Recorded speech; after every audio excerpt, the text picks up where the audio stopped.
ஆண்டவராகிய இயேசு கிறிஸ்துவின் நாமத்தினாலே யூடியூபில் இந்த நிகழ்ச்சியை பார்த்து கொண்டிருக்கிற உங்கள் யாவருக்கும் எங்கள் அன்பின் வாழ்த்துக்கள். இந்த நாளிலும் கூட நாம் ஒரு முக்கியமான காரியத்தை குறித்து மத்தேயு 6வது அதிகாரம் 24வது வசனத்திலிருந்து தியானிக்கலாம். 2 எஜமான்களுக்கு ஊழியம் செய்ய ஒருவனாலும் கூடாது. ஒருவனை பகைத்து மற்றவனை சிநேகிப்பான், அல்லது ஒருவனை பற்றி கொண்டு மற்றவனை அசட்டை பண்ணுவான். தேவனுக்கும் உலக பொருட்களுக்கும் ஊழியம் செய்ய உங்களால் கூடாது. பிரியமானவர்களே, இங்கே இயேசு கிறிஸ்து ஒரு அழகான ஒரு காரியத்தை குறித்து நமக்கு திட்டமும் தெளிவுமாய் அவர்கள் நேர்த்தியாய் சொல்லுகிறார்கள். என்ன காரியம்? ஒருவராலும் 2 எஜமான்களுக்கு ஊழியம் செய்ய முடியாது. அவன் ஒருவனை பற்றி கொண்டு மற்றவனை அசட்டை பண்ணுவான், இல்லையென்றால் ஒருவனை சிநேகிப்பான், மற்றவனை விரோதிப்பான். 2 எஜமான்களுக்கு எந்த ஒரு மனுஷனாலுமே ஊழியம் செய்ய முடியாது என்று கர்த்தர் திட்டமும் தெளிவுமா இந்த இடத்துல நமக்கு அவர் கற்றுக் கொடுக்கிறார். கிறிஸ்தவர்களாகிய நமக்கு நம்முடைய தேவன் அவர் எஜமானனாய் தகப்பனாய் அவர் இருக்கிறார்.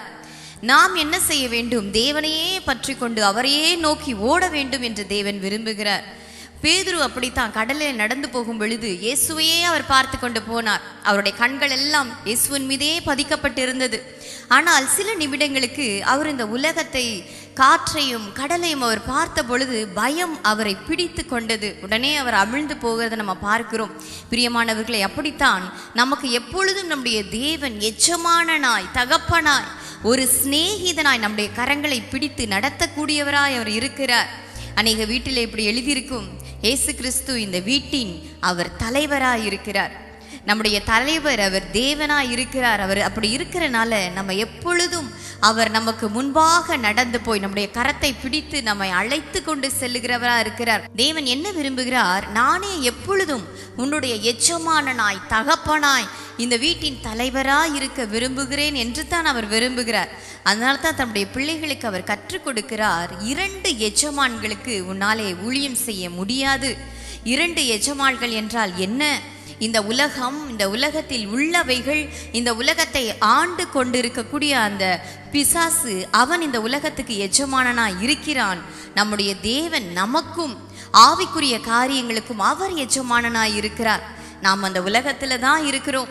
இந்த உலகத்து மனிதர்களோடே தான் நாம் பழக வேண்டியது இருக்கிறது. அநேக காரியங்களை நாம் ஒவ்வொரு நாளும் கடந்து சென்று கொண்டே இருக்கிறோம். அநேக காரியங்கள், இந்த உலக காரியங்கள் கூட நமக்குள்ள அப்பப்போ ஒட்டி கொள்ளுகிறது. இப்போ தேவன் சொல்லுகிறார், என்னுடைய பிள்ளை, நீ இந்த 2 படகுலையும் உன்னால சவாரி செய்ய முடியாது. சில பேர் இப்படி சொல்லுவாங்க, ஆற்றுல ஒரு கால் வச்சுருக்காங்க, சேத்துல ஒரு கால் வச்சுருக்காங்க, 2 படகுல சவாரி செய்கிறாங்க. இப்படி 2 படகுல 2 சைட்லையும் நீ சவாரி செய்ய முடியாது. 2 எஜமான்களுக்கு உன்னால் ஊழியம் செய்ய முடியாது. உன்னுடைய எஜமான் யாரா இருக்க வேண்டும்? ஆண்டவராக இயேசு கிறிஸ்துவாதான் இருக்க வேண்டும். அப்படி இருக்கும் பொழுது அவர் முன்னே செல்ல, நாம் அவருக்கு பின்னே செல்லும் பொழுது அது எவ்வளோ ஒரு சந்தோஷம். அவர் எப்பொழுதும் நம்மை ஜீவ பாதையிலே நடத்துகிறவராய் இருக்கிறார்.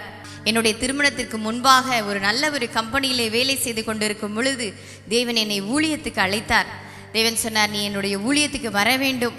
இந்த உலகத்திலேயும் இந்த உலகத்தின் கரத்திலேயும் நான் உன்னை தருவதில்லை. நீ என்னுடைய வேலையை செய்ய வேண்டும் என்று கர்த்தர் சொன்னார்.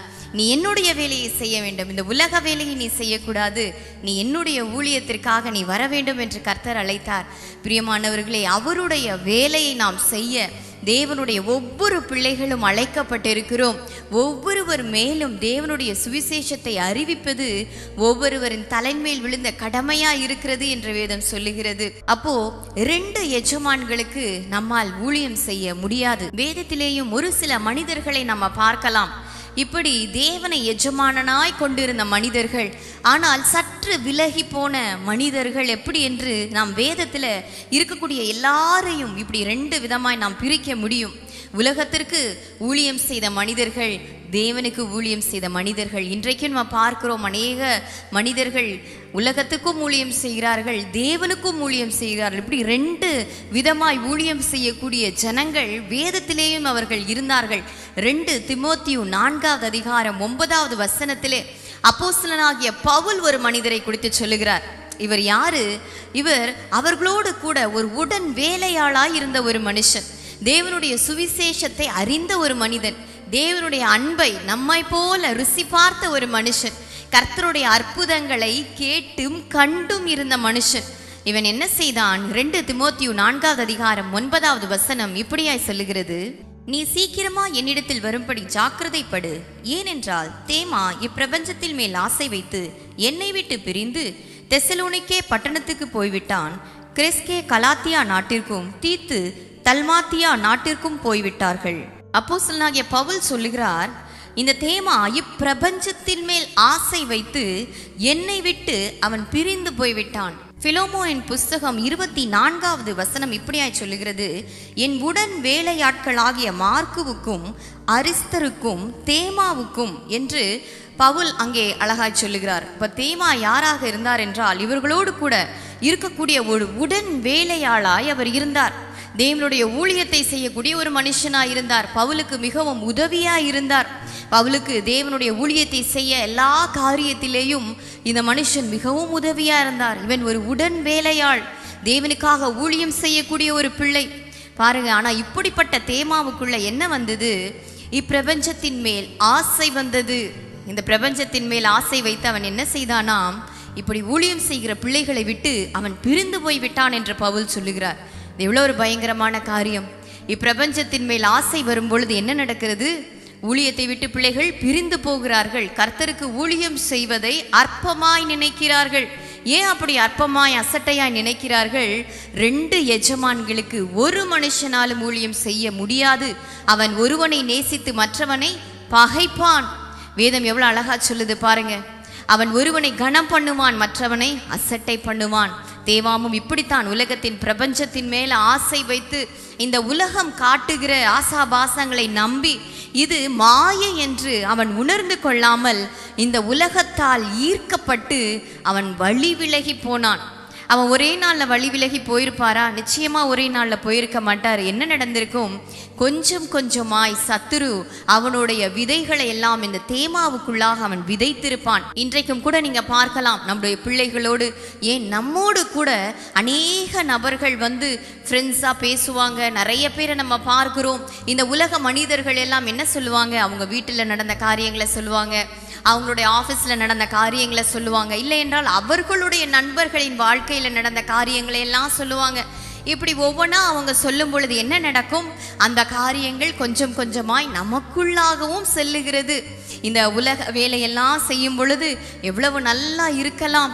கிறிஸ்துவுக்காய் கஷ்டப்பட்டு கடினப்பட்டு நீங்க உழைக்கும் பொழுது இது எவ்வளோ கடினமா இருக்கிறது. ஆனால் வேற ஒரு வேலையை செய்யும் பொழுது அப்படி எவ்வளோ சுலபமா இருக்கிறது. இந்த உலகத்தில் இருக்க அநேக காரியங்களை நீங்க பெற்றுக்கொள்ளலாமே, சுகமாய் வாழலாமே என்று நிறைய பேர் சொல்லுவாங்க. ஆனால் அந்த உலகத்தின் காரியங்கள் நமக்குள்ள அது இறங்காதபடி நாம் மிகவும் கவனமாயிருக்க வேண்டும். ஊழியம் செய்கிற பிள்ளைகள் கவனமாக இருக்க வேண்டும். ஜெபிக்கிற பிள்ளைகள் கவனமாக இருக்க வேண்டும். நீங்கள் இப்படி ஜெபம்னு இவ்வளவு நேரத்தை ஜெபத்தில் செலவு பண்ணுறீங்களே, நீங்கள் தேவனுக்காக எப்பொழுதும் நீங்கள் ஓடிக்கொண்டே இருக்கிறீங்களே, அதெல்லாம் விட்டுட்டு நீங்கள் கொஞ்ச நேரம் ரிலாக்ஸ் பண்ணலாமே, இதையெல்லாம் விட்டுட்டு நீங்கள் வேறு காரியங்களில் செய்யலாமே, உங்களுக்கு அதனால் நிறைய சம்பாத்தியம் கிடைக்கும், அதனால் உங்களுக்கு இன்னும் நிறைய ப்ரமோஷன்ஸ் கிடைக்கும். இப்படி பல காரியங்களை உலக மனிதர்கள் நமக்குள்ள விதைக்க முயற்சிக்கலாம். ஆனால் அவைகளெல்லாம் உதறிவிட்டு ஓடுகிற பிள்ளையாய் நாம் இருக்கும் பொழுது நிச்சயமாய் தேவன் நம்மை ஆசீர்வதிப்பார். எஜமானன் இதையெல்லாம் பார்க்கும் பொழுது எப்படி ஆசீர்வதிக்காம இருப்பார்? அவருடைய கண்கள் எப்பொழுதும் நம்மை நோக்கி பார்த்து கொண்டே இருக்கிறது. நம்ம எப்பொழுதும் அவர் பார்த்து கொண்டு இருக்கிறார். என்னுடைய பிள்ளை என்ன காரியம் செய்கிறது, என்னுடைய பிள்ளை என்ன யோசிச்சுக்கிட்டு இருக்கு, இதை கூட தேவன் அறிஞ்சிருக்கிறார். நம்முடைய நினைவின் தோற்றங்களையும் கூட அறிந்த தேவன் என்று வேதம் சொல்லுகிறது. அவருடைய கண்களுக்கு மறைவா எதுவும் இல்லை. அப்போ 2 எஜமான்களுக்கு நம்மால் ஊழியம் செய்ய முடியாது. இந்த தேமா நான் நினைக்கிறேன், அவன் கொஞ்சம் கொஞ்சமா இந்த காரியங்களுக்கு இடம் கொடுத்தனால தான் இந்த உலகத்தின் எஜமான் தேமாவை மேற்கொண்டு விட்டார். இந்த உலகத்தின் எஜமானன் மேற்கொண்டனால இந்த உலகத்துக்கு அடிமையாய் அவன் போய்விட்டான். தேவனை மறந்து விட்டான், தூர போய்விட்டான். ஊழியம் செய்கிற பிள்ளைகளை விட்டு தூரம் போய்விட்டான். பவுல் சொல்லுகிறார், இந்த தேமா உலகத்தின் பிரபஞ்சத்தின் மேல அவன் ஆசை வைத்து அவன் பிரிந்து போய்விட்டான். இந்த பவுல் அப்போஸ்தலர் இவர் மிகப்பெரிய ஐஸ்வர்யவான் என்று வேத ஆராய்ச்சியாளர்கள் சொல்லுகிறார்கள்.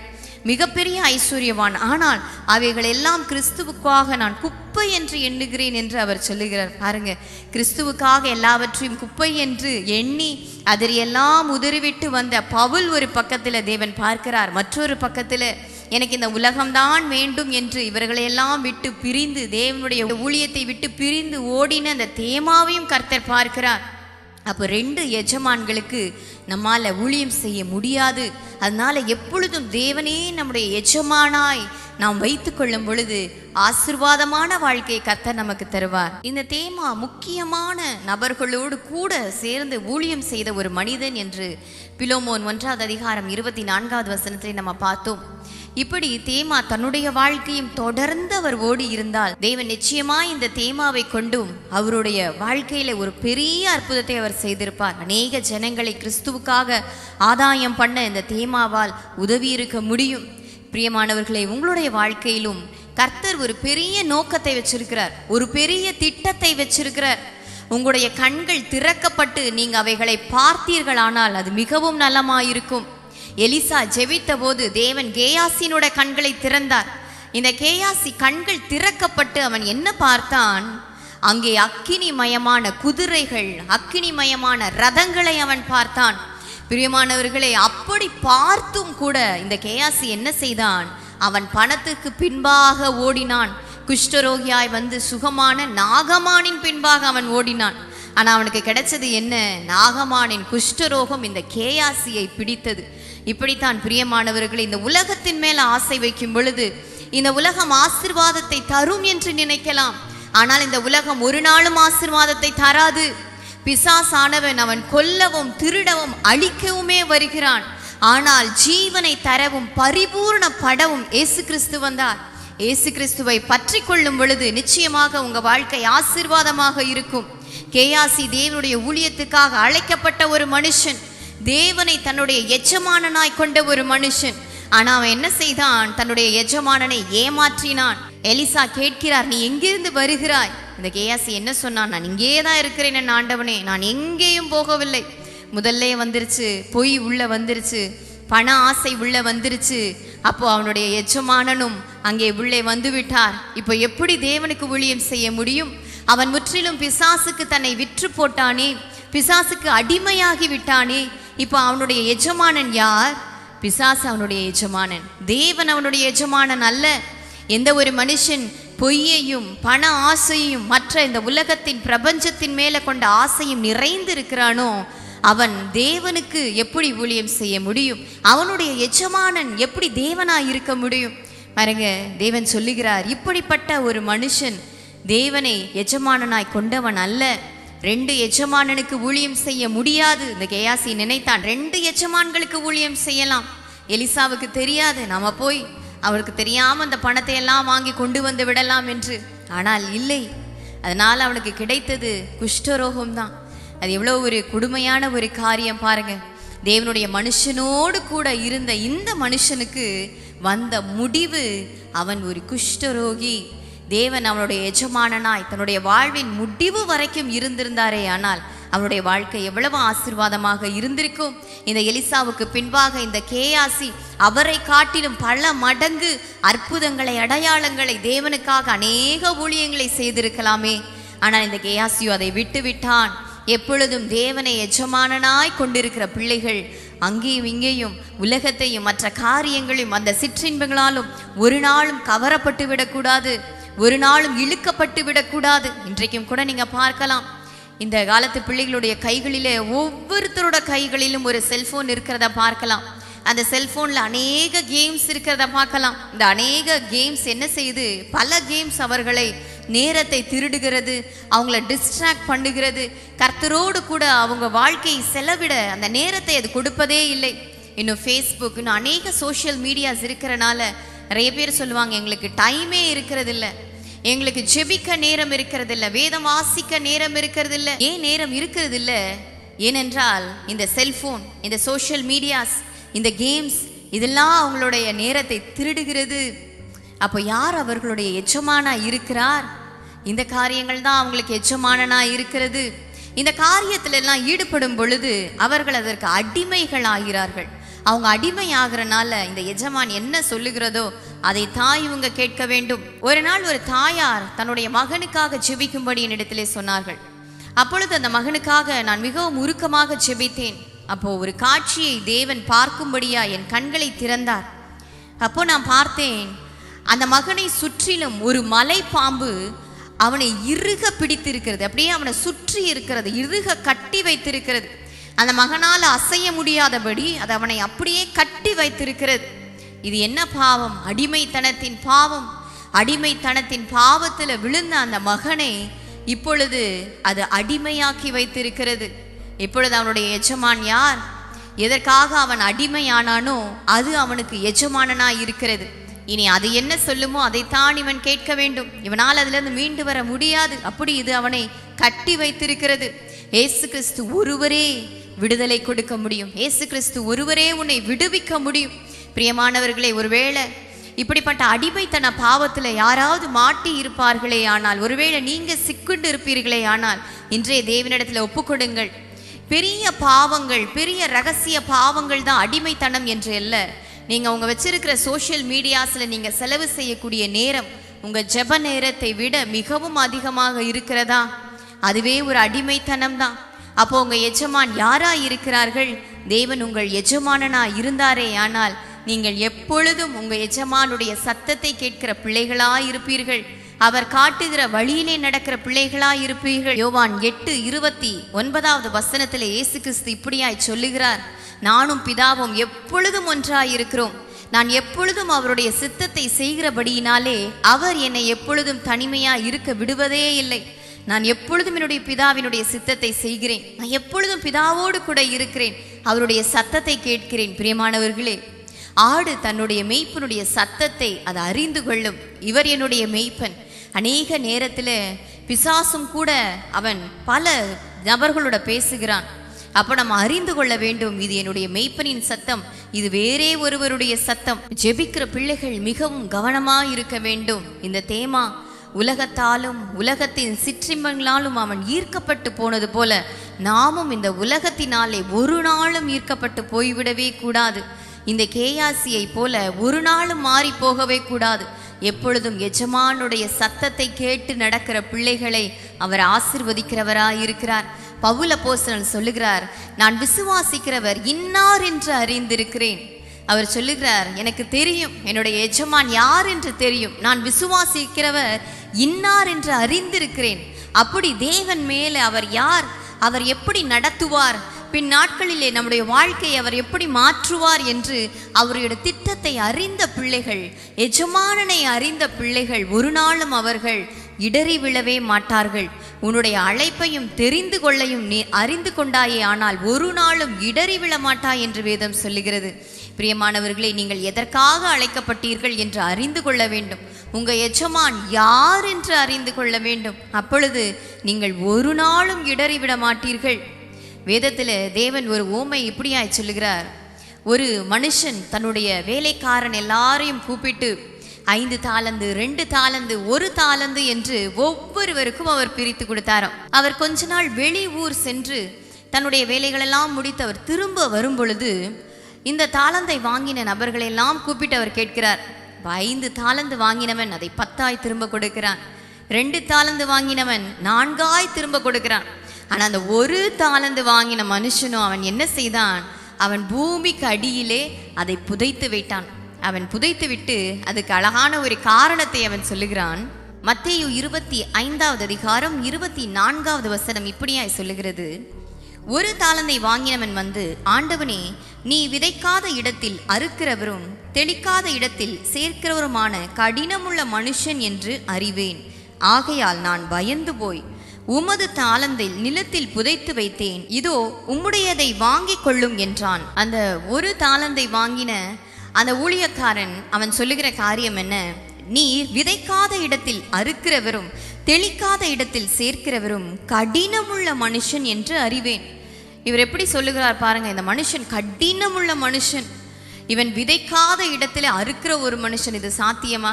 தெளிக்காத இடத்திலே சேர்க்கிற ஒரு மனுஷன். அப்போ இந்த எஜமானனை குறித்து இந்த ஊழியக்காரன் எப்படி அவன் பிக்சர் பண்ணி வச்சிருக்கிறான் பாருங்க. இவர் ரொம்ப ஒரு ஹார்ட் ஹார்ட்டட் பர்சன், ரொம்ப கடினமுள்ள ஒரு மனுஷன்.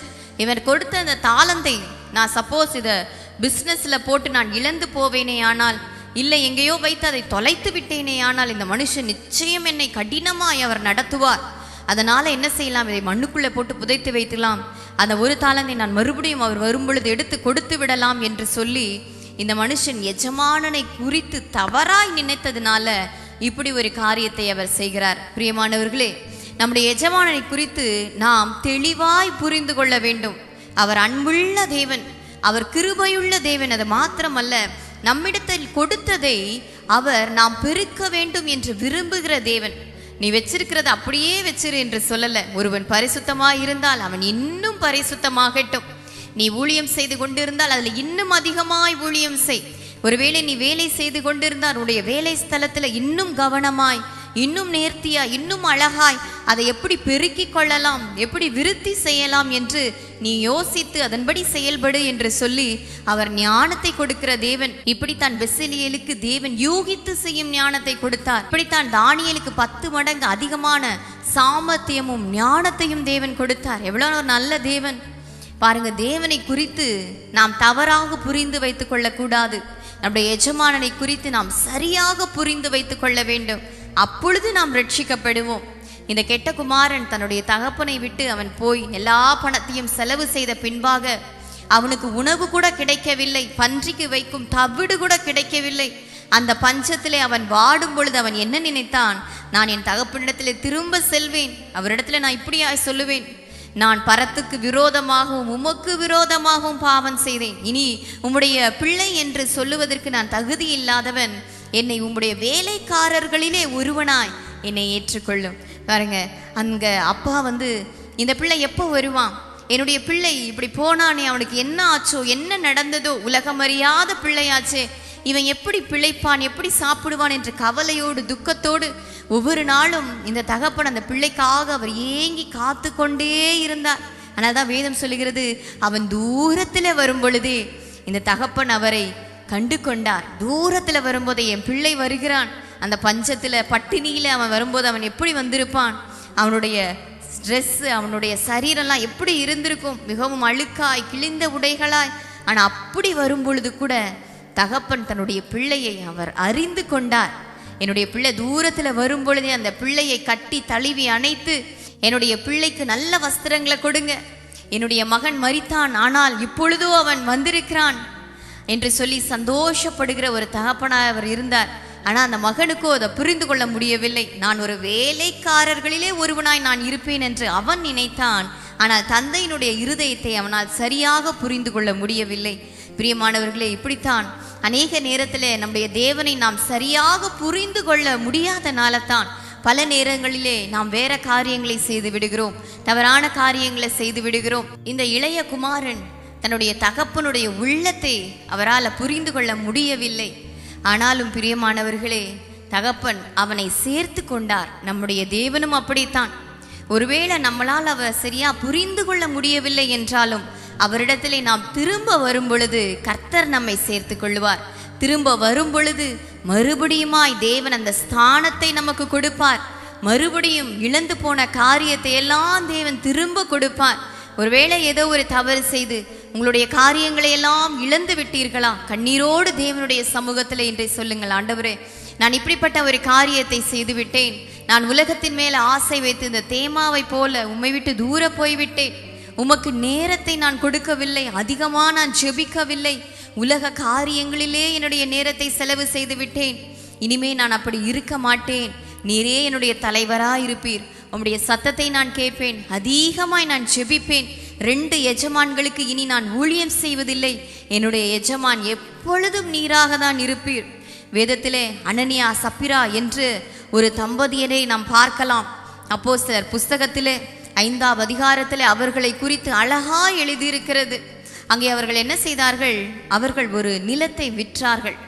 அந்த நிலத்தை விற்றதினாலே அவர்களுக்கு கிடைத்த பணத்தை அவர்கள் அப்போஸ்தலனுடைய பாதத்திலே வந்து வைக்க வேண்டும் என்று விரும்பினார்கள். இந்த அனனியாவும் சப்பிராளும் அப்படித்தான் தன்னுடைய காணியாட்சியை விற்று அதை பேதுருனுடைய கரங்களிலே கொடுக்கும்படியாய் அவர்கள் வந்தார்கள். ஆனால் வரும்பொழுது அவர்களுக்குள்ள ஒரு காரியம் நடந்தது. அவங்க என்ன நினைச்சாங்க, ஒரு பகுதியை நாம் எடுத்து வைத்து கொள்ளலாம், பணத்தில் ஒரு பகுதியை வஞ்சித்து வைத்து மற்றவைகளை நாம் கொடுத்து விடலாம். இப்போ பேதுரு கேட்டா, இதுதான் நாங்கள் விற்றோம், இதுதான் அதற்குண்டான பணம் என்று கொடுத்து விடலாம் என்று சொல்லி கணவனும் மனைவியும் இப்படியாய் அவங்க திட்டம் பண்ணி அவங்க வராங்க. இப்போ முதல்ல அனனியா வரும் பொழுது பேதுரு கேட்கிறார், இவ்வளவுதான் நீங்கள் விற்றீர்களா? ஆமாம், இவ்வளவுதான் நாங்கள் விற்றோம். உடனே பேதுரு அங்கே என்ன கேட்கிறார்? பரிசுத்த ஆவிக்கு விரோதமாய் நீங்கள் பொய் சொல்லும்படி பிசாசு உங்கள் இருதயத்தை நிரப்பினது என்ன? இவங்க தேவனை அறிந்த பிள்ளைகள் தான், கர்த்தருக்கு ஊழியம் செய்கிற பிள்ளைகள் தான். ஆனால் அவர்களுடைய இருதயத்திலே இப்போ என்ன வந்தது? பிசாசு அவர்களுடைய இருதயத்தை நிரப்பி விட்டான். பேதுரு சொல்லுகிறார், பிசாசு ஏன் உங்க இருதயத்தை இப்படி நிரப்பி இருக்கிறான்? அப்போ அவங்க எஜமானனுக்கு ஊழியம் செய்யவில்லை, அவங்க 2 எஜமான்களுக்கு ஊழியம் செய்யலாம் என்று நினைத்தார்கள். ஆனால் 2 எஜமான்களுக்கு ஊழியம் செய்தது கூடாத காரியம். அந்த இடத்திலேயே அனனியா செத்து விழுந்தார். அடுத்ததாக அவருடைய மனைவி வருகிறார்கள். அவர்களும் அதே காரியத்தை தான் சொல்றாங்க. அவங்களும் அதே இடத்திலே மரித்து அவர்கள் விழுந்தார்கள். பிரியமானவர்களே, 2 எஜமான்களுக்கு ஊழியம் செய்வது கூடாத காரியம். நம்முடைய தேவன் அவர் நல்ல தேவன், இரக்கமுள்ள தேவன், இரக்கத்திலே ஐஸ்வர்ய சம்பன்னர் என்று வேதம் சொல்லுகிறது. அவர் ஒரு தீங்கு செய்ய வேண்டும் என்று நினைத்தாலும் மனதுருகி அவருடைய பிள்ளைகள் அழும் பொழுது அவருக்கு இரக்கம் பாராட்டுகிற தேவன், செய்ய வந்த தீங்கையும் கூட மாற்றி நன்மையாய் செய்கிற தேவன். அவர் எப்பொழுதும் நம்மோடு கூட இருக்கிறார். அவர் ஒரு நாளும் உங்களை கைவிடுவதில்லை. நீங்க தேவனுடைய பார்வையிலே விசேஷித்தவர்கள், கர்த்தருடைய கையிலே அலங்காரமான கிரீடமாய் இருக்கிறீர்கள். உங்களுடைய கிரீடத்தை ஒருவனும் பறித்து கொள்ளாதபடி எச்சரிக்கையா இருக்க வேண்டும் என்று வேதம் நம்மை எச்சரிக்கிறது. நாம் மிகவும் ஜாக்கிரதையா இருக்க வேண்டும். உனக்குள்ளவையை நீ பற்றி கொண்டிரு என்று வேதம் சொல்லுகிறது. அதை இந்த பொல்லாத சத்துரு எடுத்துக்கொள்ளாதபடி, திருடி கொள்ளாதபடி நீ மிகவும் கவனமாய் இருக்க வேண்டும். எப்பொழுதும் உன்னுடைய எஜமானுடைய சத்தத்தை கேட்டு அவரையே நோக்கி பார்த்து ஓடுகிற பிள்ளையா இருக்கும் பொழுது நம்முடைய கிரீடத்தை நாம் பாதுகாத்து கொள்ளலாம். கர்த்தருடைய சத்தத்தை கேட்கலாம். தேவனுக்காய் சந்தோஷமாய் ஊழியம் செய்யலாம். ஒரு நாளும் இடரல் இருக்காது, ஒரு நாளும் போராட்டங்களும் வராது. பிரியமானவர்களே, இந்த நேரத்திலும் கூட நாம் கர்த்தரை நோக்கி பார்த்து ஜெபிப்போமா? அவரிடத்துல சொல்லுவோமா, தேவனே நீரே என்னுடைய எஜமான், எப்பொழுதும் நான் உமக்கே ஊழியம் செய்வேன். என்னுடைய வாழ்க்கையிலே ஒரு நாளும் 2 எஜமான்கள் இருப்பது இல்லை. அப்படிப்பட்ட எண்ணங்களுக்கும் நான் இனி இடம் கொடுப்பதும் இல்லை. என்னை இந்த நாளிலே ஒரு சுத்திகரியும், என்னை இந்த நாளிலே சுத்திகரியும். உம்முடைய இரத்தம் என்னை கழுவட்டும். தேவனுக்கு உகந்த பாத்திரமாய், தேவனுக்கு பிரியமுள்ள பிள்ளையாய் என்னை எடுத்து பயன்படுத்தும் என்று அவருடைய கரத்திலே நாம் ஒப்பு கொடுத்து ஜெபிப்போமா? எங்கள் அன்பின் பரலோக பிதாவே, தகப்பனே, இந்த நாளிலே தேவன் எங்களோடு கூட நீங்கள் இந்த பேசின வார்த்தைக்காக நாங்கள் நன்றி செலுத்துகிறோம். எப்பொழுதும் உம்மையே நோக்கி பார்த்து ஓடத்தக்கதான வல்லமையை, பலனை ஒவ்வொருவருக்கும் நீங்கள் கொடுக்க வேண்டுமா நாங்கள் ஜெபிக்கிறோம். அப்பா, இந்த நாளிலே உம்மை நோக்கி என்னென்ன காரியங்களுக்காக உம்முடைய பிள்ளைகள் வேண்டுதல் செய்கிறார்களோ கர்த்தாவே, அவைகளையெல்லாம் கொடுத்து நீங்கள் ஆசீர்வதிக்க வேண்டுமா நாங்கள் ஜெபிக்கிறோம். தேவனுடைய கரம் ஒவ்வொருவர் மேலும் அமர வேண்டுமா நாங்கள் ஜெபிக்கிறோம். அப்பா, கர்த்தருடைய சித்தம் ஒவ்வொருவரின் வாழ்க்கையிலே நிறைவேற வேண்டுமா நாங்கள் ஜெபிக்கிறோம். எங்கள் எஜமானனே, நீர் உம்முடைய திட்டங்களை ஒவ்வொருவருக்கும் தெரியப்படுத்த வேண்டுமா நாங்கள் ஜெபிக்கிறோம். அப்பா, கேயாசினுடைய கண்களை திறந்தீரே ஆண்டவரே, இந்த நாளிலே எங்கள் ஒவ்வொரு கண்களையும் நீங்கள் திறந்து உம்மை பார்க்க, உம்முடைய திட்டங்களை நாங்கள் கேட்டு அறிந்து கொள்ள கர்த்தர் எங்களுக்கு பிரகாசமுள்ள மனக்கண்களை கொடுக்க வேண்டுமா நாங்கள் ஜெபிக்கிறோம். அப்பா தகப்பனே, வியாதியில பலவீனத்தில் இருக்கக்கூடிய ஒவ்வொரு பிள்ளைகளுக்கும் சுகமும் பலனும் உண்டாக வேண்டுமா நாங்கள் ஜெபிக்கிறோம். ராஜா தெய்வமே, இன்னும் ஒரு குழந்தைக்காக ஏங்கி ஜெபிக்கிற பிள்ளைகளுக்கு ஆண்டவரே ஒரு கர்ப்பத்தின் கனியை கொடுத்து ஆசீர்வதியும். நல்ல வேலைக்காக ஜெபிக்கிற பிள்ளைகளுக்கு நல்ல வேலையை கொடுத்து ஆசீர்வதியும். தகப்பனே, இன்னும் என்னென்ன காரியங்களுக்காக தேவனுடைய பாதத்தை பிடித்து ஜெபிக்கிறார்களோ கர்த்தாவே, ஒவ்வொரு காரியத்தையும் நீங்கள் கொடுத்து ஆசீர்வதிக்க வேண்டுமா நாங்கள் ஜெபிக்கிறோம். ராஜா, இன்னும் அதிகமாக உம்முடைய பாதத்திலே காத்திருந்து ஜெபிக்க உம்முடைய ஜெப ஆவியை ஒவ்வொருவருக்கும் கொடுக்க வேண்டுமா நாங்கள் ஜெபிக்கிறோம். உம்முடைய கரத்திலே ஒப்பு கொடுக்கிறோம். இயேசுவின் மூலம் ஜெபிக்கிறோம் பிதாவே, ஆமேன். Our church address: Misbah Praise Jesus Church, Kaveri Hospital backside, near New Bus Stand, Karaikudi. For all your prayer requests, cell phone 90920 92924.